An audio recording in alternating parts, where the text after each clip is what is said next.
عبد خیر کہتے ہیں سیدنا علی رضی اللہ عنہ نماز فجر ادا کرنے کے بعد رحبہ میں بیٹھے تھے۔ انہوں نے اپنے غلام سے کہا وضو کا پانی میرے پاس لاؤ۔ بس وہ ایک برتن لایا جس میں پانی تھا اور ایک چلمچی لایا۔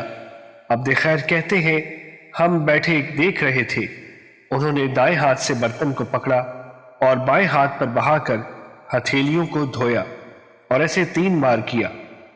عبد خیر کہتے ہیں جب بھی وہ برتن میں ہاتھ داخل کرتے تھے تو پہلے ان کو 3 بار دھوتے تھے، پھر اپنا دایاں ہاتھ برتن میں داخل کیا اور کلی کی اور ناک میں پانی چڑھایا اور بائیں ہاتھ سے جھاڑا، ایسے 3 بار کیا۔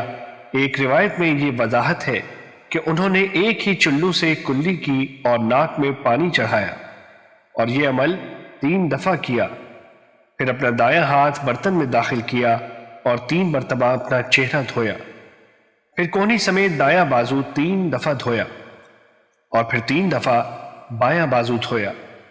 پھر انہوں نے دایاں ہاتھ برتن میں داخل کیا یہاں تک کہ اس کے ہر طرف پانی پھیل گیا، پھر اس کو پانی سمیت برتن سے نکالا اور بائیں ہاتھ پر لگایا اور دونوں ہاتھوں سے سر کا 1 دفعہ مسح کیا۔ ایک روایت میں ہے سر کے سامنے والے حصے سے پچھلے حصے تک مسح کیا۔ راوی کہتا ہے مجھے یہ علم نہیں ہے کہ ہاتھوں کو واپس بھی لوٹایا تھا یا نہیں۔ پھر دائیں ہاتھ سے دائیں پاؤں پر 3 مرتبہ پانی ڈالا اور بائیں ہاتھ سے اس کو دھویا اور دائیں ہاتھ سے ہی بائیں پاؤں پر پانی ڈالا اور بائیں ہاتھ سے اس کو 3 بار دھویا، پھر اپنا دایاں ہاتھ برتن میں داخل کیا اور ایک چلو بھر کر پی لیا۔ ایک روایت میں ہے اپنے وضو کا بچا ہوا پانی پی لیا اور فرمایا یہ اللہ کے نبی کا وضو ہے۔ جو آدمی رسول اللہ صلی اللہ علیہ وسلم کے